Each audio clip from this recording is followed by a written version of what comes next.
Wangga melirik pada kaca spion di dalam taksinya. Ia paling senang bila penumpang cewek yang di belakangnya sedang sibuk nelpon atau memejamkan mata. Ia jadi bisa dengan leluasa melihat wajah mereka. Hanya melihat, memandangi keindahan rupanya. Tidak ada maksud lain apalagi niat jahat.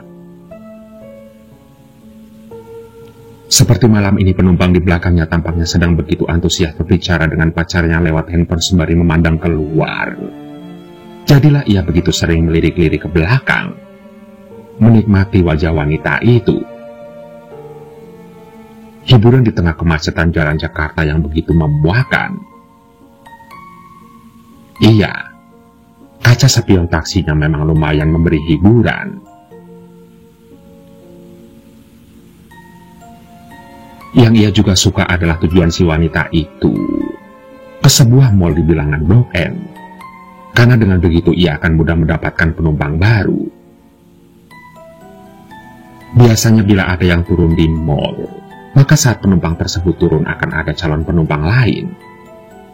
Dan benar saja, ketika ia sudah sampai pada tujuan si wanita dan dia keluar dari mobil sembari menyerahkan beberapa lembar uang, sudah ada penumpang lain yang masuk.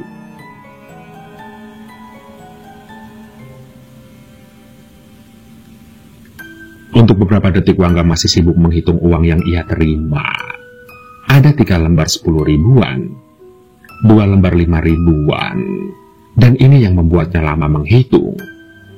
7 lembar ribuan yang lecek.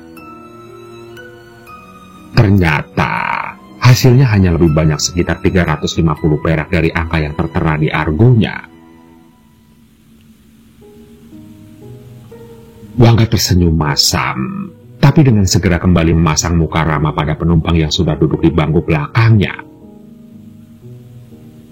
Seorang laki-laki dan seorang gadis. Tampaknya keduanya berusia 20-an. Dan sembari memandang lewat kaca spion, ia pun lantas bertanya kepada mereka. "Selamat malam, mau kemana?" tanya Wangga. "Ke daerah Pondok Indah," jawab si lelaki singkat.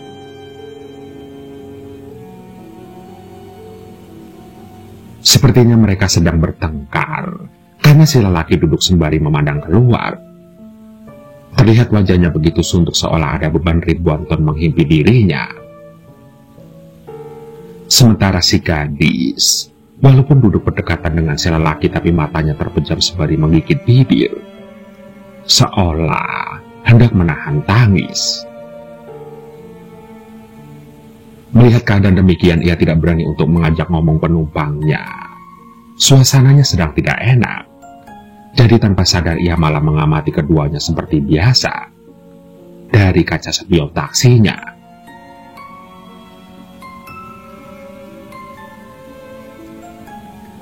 Nampak si lelaki mungkin berusia 25 tahun. Berpenampilan keren dengan kemeja garis-garis, serta rambutnya mirip dengan pembawa acara berita di TV yang sering ia lihat. Sementara si gadis berusia sekitar 20 tahun, rambutnya lurus bergelombang menarik, seperti artis. Mungkin sering di-blow di salon. Nampak kulitnya putih dan mengenakan baju kaos pink dengan jaket warna putih. Yang juga menarik adalah sapuan riasan di wajahnya tidak terlalu tebal, hingga justru kecantikannya terlihat begitu alami. Bahkan di tengah kepucatan wajahnya yang sedang dirundung masalah masih terlihat kecantikannya. So girly, tapi terlihat begitu sedih. Lantas Wangga pun akhirnya memutuskan untuk memusatkan perhatiannya ke jalan raya saja.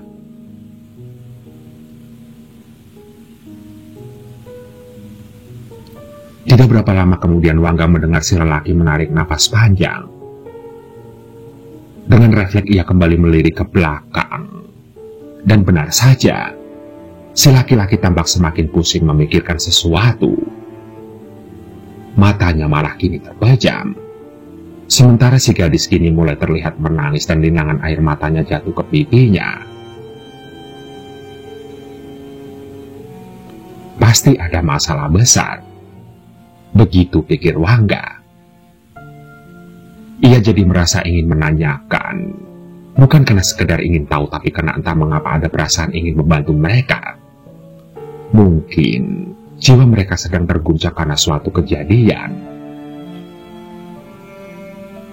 Lantas, dengan hati-hati ia pun bertanya,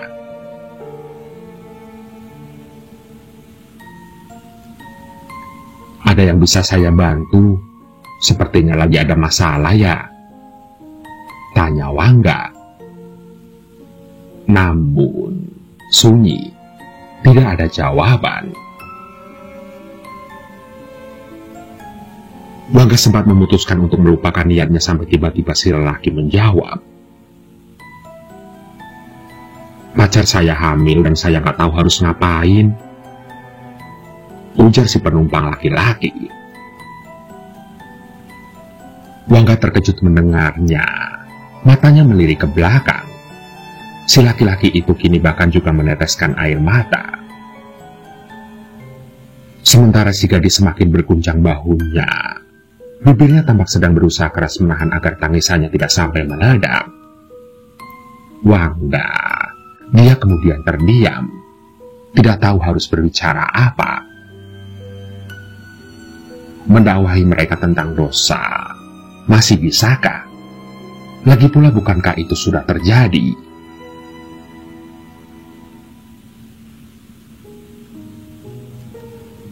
Saya bingung. Bisa saja sih saya nikahi sekarang, tapi bagaimana dengan biaya? Ditambah lagi orang tuanya sebenarnya memang tidak menyetujui hubungan kami. Kata laki-laki itu panjang lebar. Tampaknya Wangga telah berhasil membuka bendungan yang selama ini ditahan oleh laki-laki itu. Dan menurut Wangga itu bagus. Siapa tahu mereka jadi lebih lega perasaannya.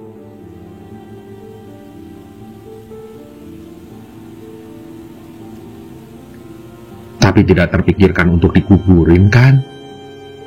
Tanya Wangga perlahan. Sepi lagi tidak ada respon. Sepertinya pertanyaan Wangga membuat laki-laki itu kehilangan selera untuk menjawab. Wangga pun diam. Dan bila laki-laki itu tidak menjawab, bisa jadi mereka memang berencana untuk menguburkannya.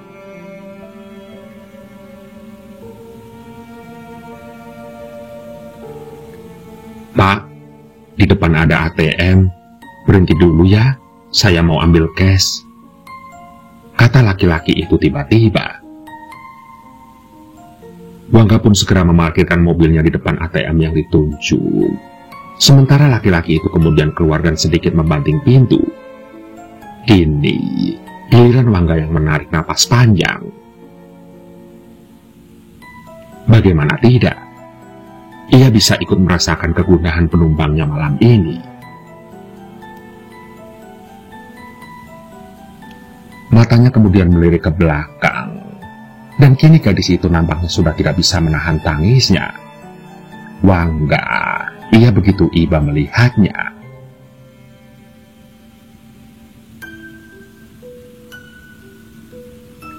"Jangan ditahan, Mbak. Sudah nangis saja biar lega," ujar Wangga. Benar saja. Sedetik setelah itu si gadis langsung menangis sesenggukan. Begitu ibanya Wangga hingga ia kini tidak berani melirik ke kaca spion. Ia lebih senang melihat si lelaki sedang mengantri di depan ATM. Masih ada 3 orang yang antri di ATM tersebut.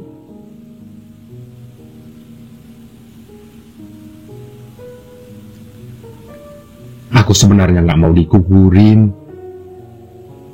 Tiba-tiba saja gadis itu bersuara di tengah tangisnya. "Aku nggak mau dosaku aku tutupi dengan dosa yang baru. Aku ingin melahirkan dan membesarkan anak ini," ujar sang gadis sembari menangis. Wangga terdiam. Ia memang lebih cenderung berpikir seperti gadis itu. Janganlah suatu dosa ditutupi dengan dosa yang lainnya. Suatu kesalahan dihilangkan dengan kesalahan lain, karena itu malah akan semakin memperparah keadaan. Dan tadinya ia memang ingin berkata seperti itu, tapi ia urungkan ketika melihat reaksi si laki-laki tadi.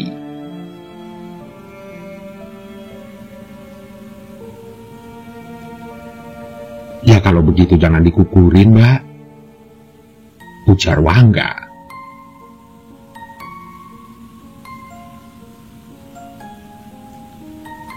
"Tapi aku bingung, apa kata orang tuaku nanti? Apalagi memang mereka tidak setuju aku berhubungan dengan Kevin," ujar sang gadis.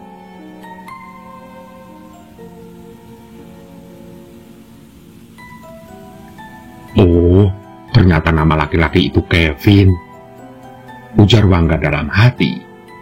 Ia kemudian berpikir keras mencoba mencari jalan keluar, tapi tampaknya memang rumit. Bukannya jalan keluar, malah pertanyaan yang terucap dari bibirnya kemudian.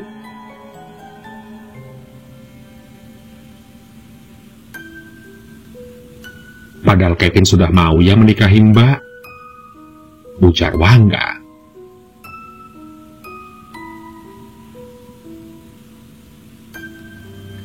"Iya, dia sih bilangnya begitu, tapi entah mengapa rasanya dia juga lebih ingin aku menggugurkan kandungan ini. Katanya sih alasan keuangan, atau ia takut menghadapi orang tuaku, menghadapi kenyataan. Tapi aku benar-benar tidak mau digugurin. Apa jadinya kalau saat menggugurkan kandungan aku juga mati? Aku mati saat aku membunuh anakku. Manusia macam apa aku?" kata gadis itu setengah berteriak. Wangga bahkan sampai terkejut mendengarnya. Tampaknya ia sedang berada dalam puncak emosi. Wangga kemudian berharap si lelaki cepat mengambil uang dan kembali masuk ke dalam mobil, karena ia mulai khawatir dengan keadaan si gadis.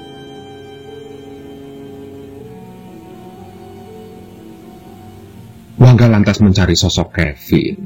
Tampaknya ia sedang sibuk berbicara dengan seseorang melalui ponselnya, dan masih ada 2 orang lagi yang antri.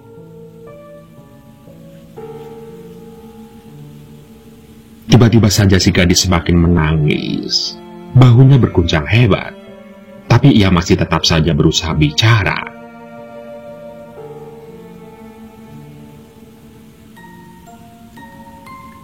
"Aku cinta ibu bapakku. Aku tidak mau melukai hati mereka, membuat mereka kecewa. Andai saja aku bisa bersujud di kaki mereka untuk meminta maaf dan memohon ampun. Tapi aku juga mencintai Kevin. Tapi aku tidak mau menggugurkan kandungan ini. Bantu saya, Pak. Saya mohon bantu saya," ujarnya sembari menangis iba. Wangga benar-benar bingung. Ia tidak tahu harus bicara apa. Ia hanya bisa sedikit menghibur dengan ucapan yang entah bisa menghibur atau tidak.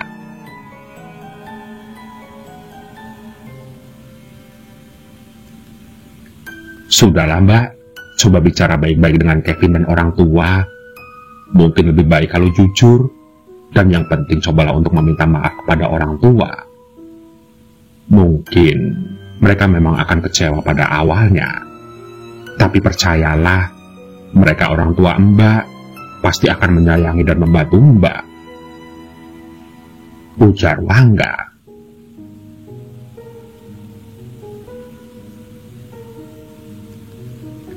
"Terlambat, Pak. Beberapa jam lalu Kevin sudah berhasil memaksa aku meminum obat untuk menggugurkan kandungan. Aku terpaksa. Aku saat itu sedang tidak bisa berpikir sehat. Aku terpaksa, Pak. Aku ingin minta maaf pada ibu bapakku. Tapi..." ujar gadis itu yang lantas menangis dan sudah tidak berkata apa-apa lagi. Sontak Wangga pun terkejut mendengar pengakuan si gadis. Ia kini kehilangan kata-kata. Pantas saja mukanya terlihat pucat. Mungkin si gadis sedang menahan sakit akibat obat itu. Wangga kini hanya bisa berdoa si lelaki cepat kembali. Dan Wangga menarik nafas lega saat melihat laki-laki itu melambaikan badannya dan berjalan. Atau lebih tepatnya setengah berlari ke arah taksi. Wangga, ia berharap laki-laki itu segera masuk dan memeluk kekasihnya yang sedang terguncang itu. Namun, laki-laki itu malah membuka pintu depan kemudian berkata,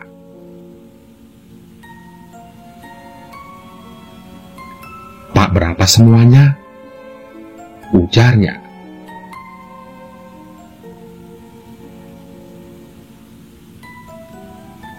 "Loh, kenapa?" tanya Wangga heran.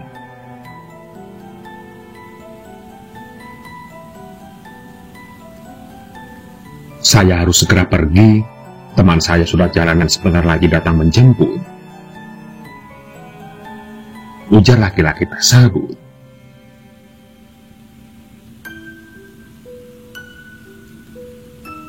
"Loh, tapi bukankah Mas Kevin harus..."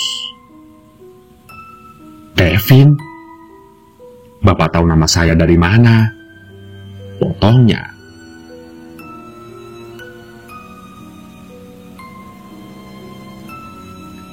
"Maaf Mas, tadi saya sempat berbicara dengan pacar Mas," ujar Wangga.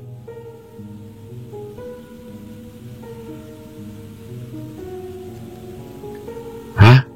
Pacar saya? Maksud Bapak apa?" tanya si penumpang laki-laki.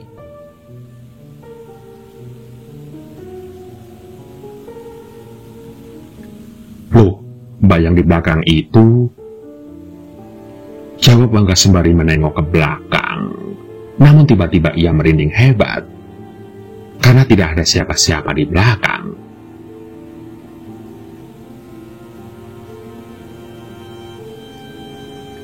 "Kemana gadis itu? Kemana pacar Mas?" tanya Wangga panik. Ia bahkan sampai keluar dari mobil karena terkejut. "Kan tadi masuk bareng Mas," ujar Wangga.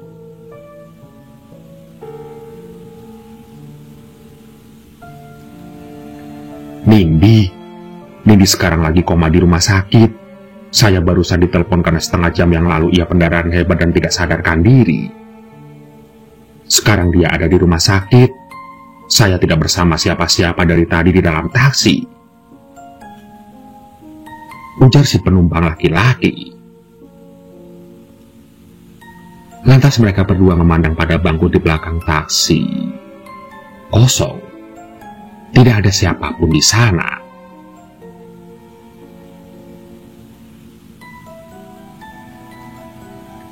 Begitulah. Entah itu adalah cerita horor atau memilukan.